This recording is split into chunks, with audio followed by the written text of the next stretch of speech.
And good morning and welcome to the VSA Capital's 5-minute morning miner. And VSA today has moved offices. We're now in 99 Bishopsgate, so it's all a bit chaotic this morning. But anyway, there we go. Morning, Paul. How are you?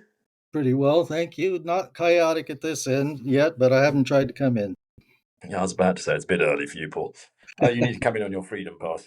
Anyway, obviously, I was in New York last week at the SME conference. What became clear from that conference, for what it's worth, is that America is waking up to the need for critical metals, but it really doesn't know how quite to do it or to invest in it.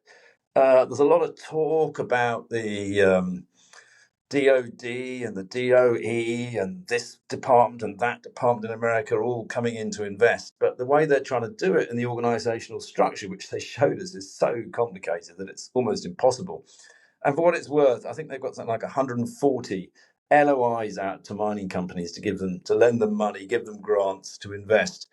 And obviously, with Elon Musk cutting all the staff, and he is cutting those departments as well, they reckon it'll take 20 years to execute just the whole 140 LOIs they've got out there. So do not bank on American money supporting your mining company. Obviously, there will be a few lucky ones, but I wouldn't bank on it. Critical metals was the main conversation, and actually, tungsten did come up quite a few times. And as most people know on this podcast, tungsten is one of our favourites. Anyway, there you go. That was a quick overview of what I saw in America. Paul, there's not a lot of news out this morning, is there? No, not terribly a lot, though. But one of the bigger pieces of news was out from the little South Korean attempted gold redeveloper Bluebird Merchant. They gave us an update on their Korean projects, and they've apparently hit a stone wall here on one project, and the other, they don't have the community on board to support them. So they're definitely feeling that South Korea is not maybe the place that they're actually going to make the company happen. But as you know, in recent couple years, they've put some focus into the Philippines as well. And now we can kind of see what's been going on here behind the scenes concerning South Korea. On the Kochang gold deposit in South Korea, the government has not granted them a temporary mountain permit, which essentially stops their plan at the moment for how they were going to redevelop Kochang, such that they are going into a lawsuit litigation now about that, and they figure that administrative process will take them out to the end of the year on Kochang. And then the Gubong mine, as I say, the community is not behind them on redeveloping this mine, so they have chosen to stop the joint venture with the local partner. They still own 100% of the project, so they will decide in due course what they will do with Gubong at this point. I mean, there's a couple of interesting points from that, Paul. The first is that obviously Almonty, the tungsten miner, is about to open its mine in South Korea and get that going. So let's hope they have better luck in South Korea. And then, as you say, on the litigation case, it's quite interesting. We've just come off a call early this morning with Energy Transition Metals that is in an arbitration stroke litigation case in Greenland with a rare earth project. And of course, in the news this morning, Greenland is actually standing up and saying, we want to get mining, and if America won't back us or Europe won't back us, we're going to turn to the Chinese. Well, it's going to be very difficult, Greenland, if you've got somebody who you've taken their mine away from and they're now in dispute with you, to then expect people to come and invest with you.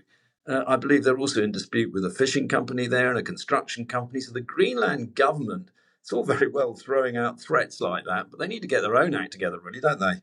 Yes, that's right. And that's not just Greenland. It's a number of different countries as well. They're just in conflict with their political viewpoint is in conflict with actually the commercial necessities involved in order to exploit these critical materials. You actually have to have some place where the private sector feels confident to invest. And really high in the profile at this point, of course, is Barrick's dispute on their gold mine there with Mali at this point, where they're even defying the law, in this case, the Malian government, in allowing Barrick to continue at that particular facility. So, yeah, there needs to be a lot of soul searching and some real agreement coming together before we get these deposits financed and developed. And in the meantime, China will continue to control these supply chains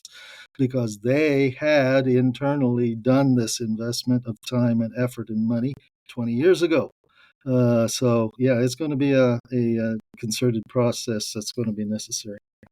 I mean, I think the whole issue of mining litigation cases, as most people know, we've done a lot of work on this. And we're still doing a lot more work. There's more and more companies coming forward in this position. And they have very strong cases because it's so difficult to get a mining license that every I and T is crossed and dotted. And therefore, when it gets to litigation, your case is normally pretty watertight. Anyway, more on energy transition metals maybe as we go forward, because I think it's quite an interesting situation. And I think that Greenland as a government is probably going to have to look in the mirror and resolve it for them before they can expect anybody to come and invest in them. Right, if you haven't got any other news, Paul, we'll call it a day for today. That's all for now. And actually, tomorrow I've got to go on a site visit to a very interesting sort of aggregates business down in the southwest of England. And I'm visiting them for a couple of days, so you may well have David's script. Very good. Fine. All right, thanks. This podcast has been produced and edited by VSA Capital. It is intended for information purposes and not as investment advice. The information is intended for recipients who understand the risks associated with equity investments in smaller companies. Please do your own research and do not rely on a single source when making an investment decision. VSA Capital may derive fees from this content and seeks to do business with the companies mentioned.